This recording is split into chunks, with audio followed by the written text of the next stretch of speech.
Listening to Mirchi. હું છું ધ્વનિત, એ જ તમારો અખબાર નગર વાળો Dhvanit. Good morning. Hi Ahmedabad रोज सवारे 7 to 12 अहमदाबाद का बच्चा बच्चा जानता है कि धोनी ते कीधुं એટલે ફાઇનલ.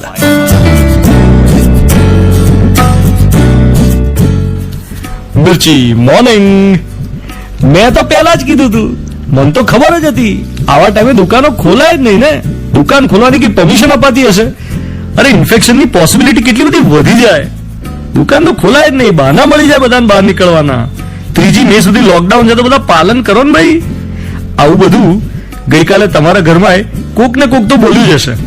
જયારે તમે કોઈ સાથે વિડીયો કોલિંગ કર્યું હશે, ફોન પર વાતો કરી હશે, ત્યારે કોકે તો કીધું જ હશે કે હું તો પહેલાથી જ કહેતો હતો, મને તો ખબર જ હતી કે આ પાછું જ ખેંચવું પડે પરમિશન ને એવું બધું.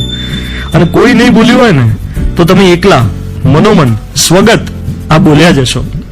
ગઈકાલ નહીં તો પરમ દિવસે બોલ્યા હશો કે મને તો ખબર જ હતી દુકાનો ખોલવી જ પડશે, ક્યાં સુધી ઘરમાં રહેવાનું. અરે ઇકોનોમી નામની કોઈ વસ્તુ હોય ને. ટૂંકમાં દુનિયામાં કંઈ પણ થાય એની સાથે આપણી સંમતિ કે અસંમતિ દર્શાવવામાં આપણે પહેલો નંબર. મેં તો પહેલા જ કીધું તું, મને તો ખબર જ હતી. આવો એક એટીટ્યુડ આપણા બધામાં છે. તમે એક વસ્તુ નોટિસ કરી છે? આજથી 10 વર્ષ પહેલા આપણે આટલા ઉત્સાહી નહોતા પોતાનું ઓપિનિયન એક્સપ્રેસ કરવા બાબતે. 2010માં કોઈ સમાચાર આવે ને તો આપણે માત્ર એને સમાચારની રીતે જોતા, મનમાં તાત્કાલિક તરત ને તરત કોઈ ઓપિનિયન નહોતા બાંધતા. પણ હવે તો દરેક વસ્તુ માટે બીજી મિનિટે આપણું ઓપિનિયન હાજર. વર્ષો પહેલા યાદ કરો, હેન્સી ક્રોનીએ મેચ ફિક્સિંગમાં ફસાય કે હરભજન શ્રીસંતને લાફો મારે તો એની ઉપર સોશિયલ મીડિયામાં નિબંધો નહોતા લખાતા. પેલો હોલિવૂડ એક્ટર ઇન્ડિયા આવીને શિલ્પા શેટ્ટીને કિસ કરી જાય, રિચર્ડ ગિયર, કે શિલ્પા શેટ્ટી યુકે નું બિગ બોસ જીતી જાય તો આપણે એના પર કઈ સોશિયલ મીડિયા પર આમ મીમ્સ નહોતા બનાવતા. પણ હવે જો કનિકા કપૂરને કોરોના થાય તો સાહેબ તમે 50 ફોરવર્ડ વાંચો છો. 1992 યાદ કરો, નરેન્દ્ર મોદી મુરલી મનોહર જોશીએ શ્રીનગરના લાલ ચોકમાં તિરંગો લહેરાવેલો તો એ વખતે સમાચારને તમે સમાચાર તરીકે જોયેલા, મનોમંથન કરેલું, ખૂબ વિચારેલું અને અંગત મિત્રો સાથે ડિસ્કસ કરેલું.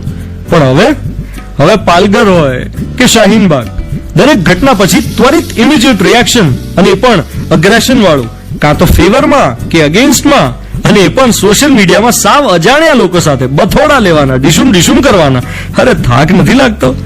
વાતે વાતે અભિપ્રાય આપવાની જે હોડ લાગી છે એ રેસમાં કોઈ પહેલું આવવાનું નથી. એમ નથી કેતો કે અભિપ્રાય ન આપો, એની સ્વતંત્રતાનો ઉપયોગ ન કરો. અમુક કિસ્સાઓમાં જરૂરી હોય છે કે એક સામૂહિક અભિપ્રાય બંધાય, પરંતુ કોક વાતો તો એવી હોય ને કે જેના માત્ર સાક્ષી બનવાનું હોય, વકીલ નહીં, વિરોધી નહીં, માત્ર વિટનેસ.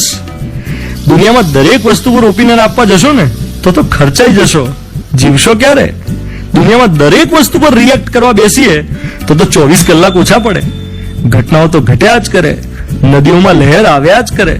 દરેક લહેર પર ભૂસકો ના મરાય, અમુક પગ તળેથી જવા દેવાય, અને અમુક લહેરોને માત્ર જોયા કરવાની, અને અમુકમાં તરબોળ થઈ જવાનું.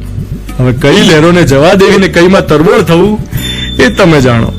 You are listening to Mirchi. હું છું ધ્વનિત તમારી સાથે. Good morning my dear.